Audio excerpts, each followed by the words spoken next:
નમસ્કાર, સ્વાગત છે આપના અરવલ્લી સમાચારમાં અને બુલેટિન સાથે હું છું માસૂમ। સમાચારોની શરૂઆત કરીએ હેડલાઇન્સથી।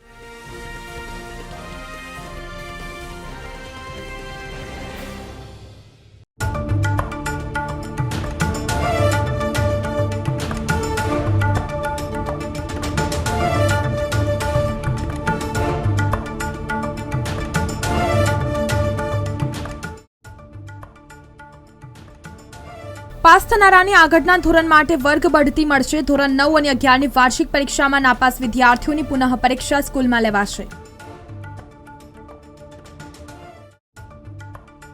લાયસન્સ વગર વાહન ચલાવતા લોકો સામે 648 કેસ, પરંતુ આરટીઓને હેલ્મેટ વગરના માત્ર 11 જ મળ્યા।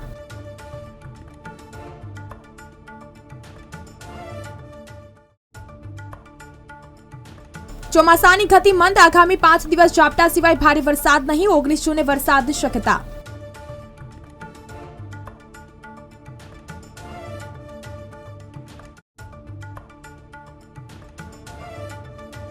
ચાલુ વર્ષમાં ધોરણ 3 થી 8ના વિદ્યાર્થી 248 દિવસ સ્કૂલમાં ભણવા જશે। પહેલા સત્રમાં 109 અને દ્વિતીયમાં 139 દિવસ શિક્ષણ કાર્ય ચાલશે। દેશમાં 40% હાનિકારક કચરો ગુજરાતમાં પેદા થાય છે। હાનિકારક કચરો પેદા કરતા 9343 એકમોએ જીપીસીબીમાં રિપોર્ટ જમા નથી કર્યો।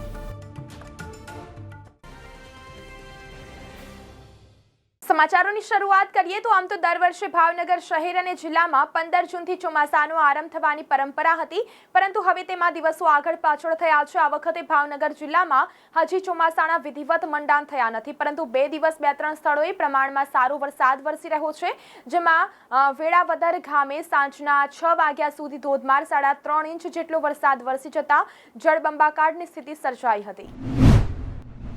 બીજી તરફ વાત કરીએ તો ગુજરાત માધ્યમિક અને ઉચ્ચતર માધ્યમિક શિક્ષણ બોર્ડ દ્વારા ગત માર્ચ 2024માં લેવાયેલી ધોરણ 10ની પરીક્ષામાં 1, 2 કે 3 વિષયમાં નાપાસ થયા હોય અથવા તો ધોરણ 12 વિજ્ઞાન પ્રવાહની પરીક્ષામાં નાપાસ થયેલા ઉમેદવારોની પૂરક પરીક્ષા તારીખ 24 જૂનથી યોજાશે। પરીક્ષાર્થીઓના પ્રવેશપત્ર એટલે કે હોલ ટિકિટ 15 જૂનથી બોર્ડની વેબસાઇટ પરથી ડાઉનલોડ કરી શકાશે। રાજકોટમાં 21મી જૂને આંતરરાષ્ટ્રીય યોગ દિવસ ઉજવવા માટે મનપા કચેરીએ મેયર નયના તેમજ પેઢડિયાના અધ્યક્ષસ્થાને બેઠક યોજાઈ હતી।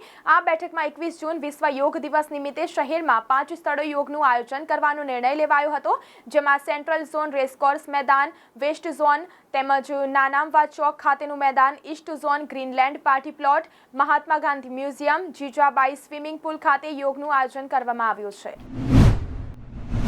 ગોંડલ માર્કેટિંગ યાર્ડ રવિવારથી 3 દિવસ બંધ રહેશે તેવી જાહેરાત કરવામાં આવી છે। તારીખ 16 થી 18 જૂન યાર્ડમાં હરાજીને લગતા તમામ કામકાજ બંધ રહેશે।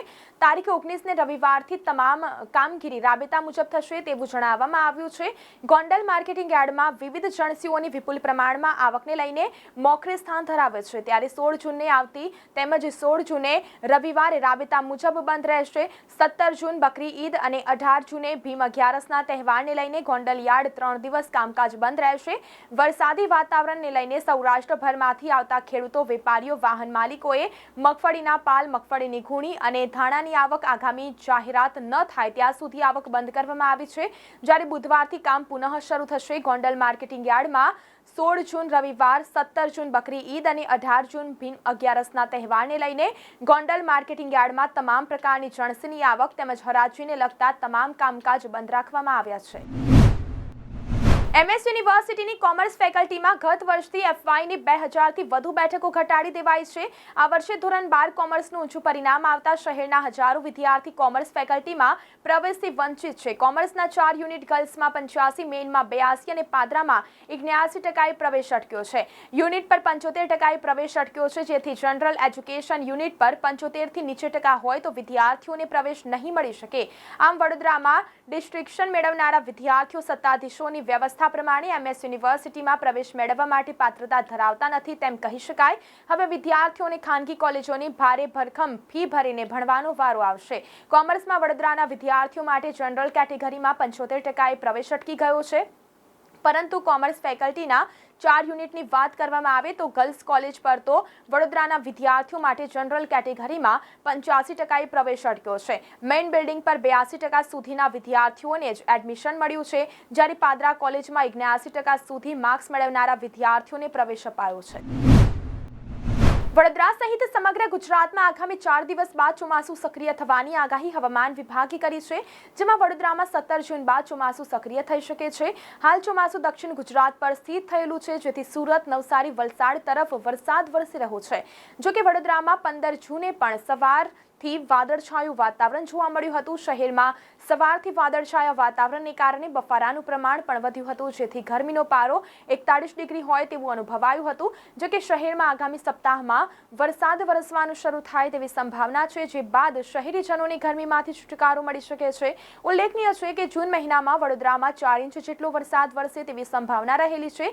હવામાન વિભાગના આંકડા અનુસાર શહેરમાં 15 જૂને મહત્તમ પારો 39.4 ડિગ્રી અને લઘુત્તમ પારો 29 ડિગ્રી નોંધાયો હતો, જ્યારે દક્ષિણ પશ્ચિમની દિશાથી 11 કિલોમીટરની ઝડપે પવનો ફૂંકાયા હતા. ભેજનું પ્રમાણ સવારે 70% અને સાંજે 33% નોંધાયું હતું.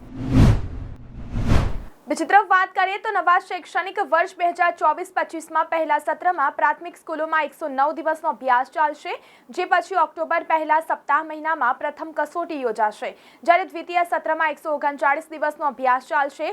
વાર્ષિક પરીક્ષા એપ્રિલમાં યોજાશે. પ્રથમ સત્રમાં જૂનમાં 14, જુલાઈમાં 26, ઓગસ્ટમાં 24, સપ્ટેમ્બરમાં 24, ઓક્ટોબરમાં 21 દિવસનો અભ્યાસ પ્રાથમિક સ્કૂલમાં ચાલશે.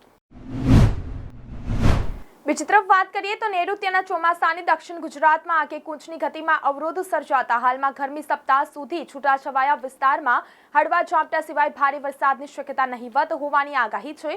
હવામાન વિભાગના રિપોર્ટ મુજબ આગામી તારીખ 19 મે વરસાદની શક્યતા છે, જ્યારે આ સિવાય ભારે વરસાદની આગાહી ક્યાંય નથી.